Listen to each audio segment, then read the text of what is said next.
Hey there folks! Welcome back to our channel, the ultimate spot for all things DMV permit test prep. Today, we're going to take a deep dive into one of the most important traffic signs you'll encounter on the road, the school crossing sign. So, buckle up and get ready to learn, because this info is crucial for acing your DMV permit test and staying safe on the road. Alright, let's start with the basics. What is a school crossing sign, and why is it so important? Well, these signs are specifically designed to alert drivers that they are approaching an area where school children may be crossing the street. Keeping our kiddos safe is a top priority, so it's crucial to understand and respect these signs. A school crossing sign typically features two pedestrians, a larger figure representing an adult and a smaller figure representing a child, walking on a rectangular yellow or fluorescent yellow-green background.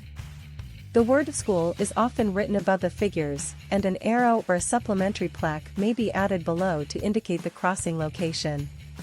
Now that we know what a school crossing sign looks like, let's talk about where you'll find them.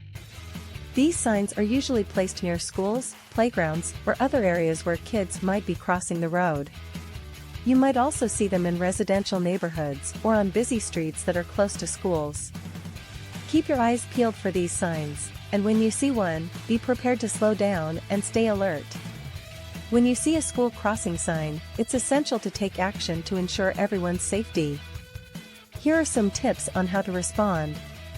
Slow down. When you approach a school crossing sign, reduce your speed and be prepared to stop if necessary. Follow any posted speed limits, which are often lower in school zones during specific times. Be extra cautious. Keep an eye out for children and adults who might be crossing the road. They might not always cross at designated crosswalks, so stay vigilant. Obey crossing guards. If a crossing guard is present, follow their directions. They're there to help keep everyone safe, so make sure to respect their signals. No passing. Never pass another vehicle that has stopped for pedestrians at a school crossing. It's not only dangerous, but it's also illegal in most states. Stay patient. Remember, children can be unpredictable. Give them plenty of time to cross the street safely. Alright, you asked for it. Let's test your knowledge of the school crossing sign with some challenging questions. Remember, these questions are designed to be tough, so don't get discouraged if you don't know all the answers. Keep track of your responses, and check the correct answers in the video description below. Let's dive in. Which of the following factors does not influence the placement of a school crossing sign? A. The distance between the school and the crossing location. B. The number of lanes on the road. C. The color of the school building. D. The speed limit on the road. In some states, school zones have flashing yellow lights to indicate reduced speed limits. What is the primary purpose of these flashing lights? A. To make the school crossing sign more visible. B. To alert drivers that they are entering a school zone and should prepare to slow down. C. To warn drivers that a school bus is approaching. D. To signal to pedestrians that it's safe to cross the street. What type of supplementary plaque may be added to a school crossing sign to provide additional information about the crossing location? A. A plaque showing the mascot of the nearby school. B. A plaque with a list of names of crossing guards. C. An arrow or a rectangular plaque indicating the distance to the crossing location. D. A plaque displaying the school's motto. Which of the following scenarios may require a driver to exercise extra caution when approaching a school crossing sign? A. During heavy rain or fog, when visibility is low. B. On weekends when there is no school.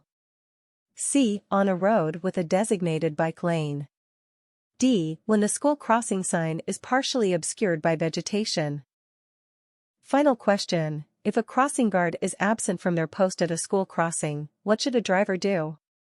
A. Assume there are no children present and maintain their current speed.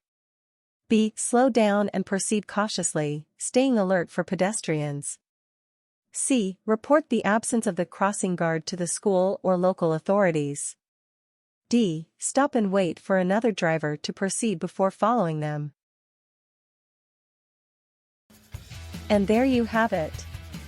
Thanks for joining us today. Be sure to hit that like button if you found this video helpful, and don't forget to subscribe for more DMV permit test prep and driving tips. Have a question or a topic you'd like us to cover? Drop us a comment below, and we'll do our best to help you out. Until next time, happy studying and safe driving.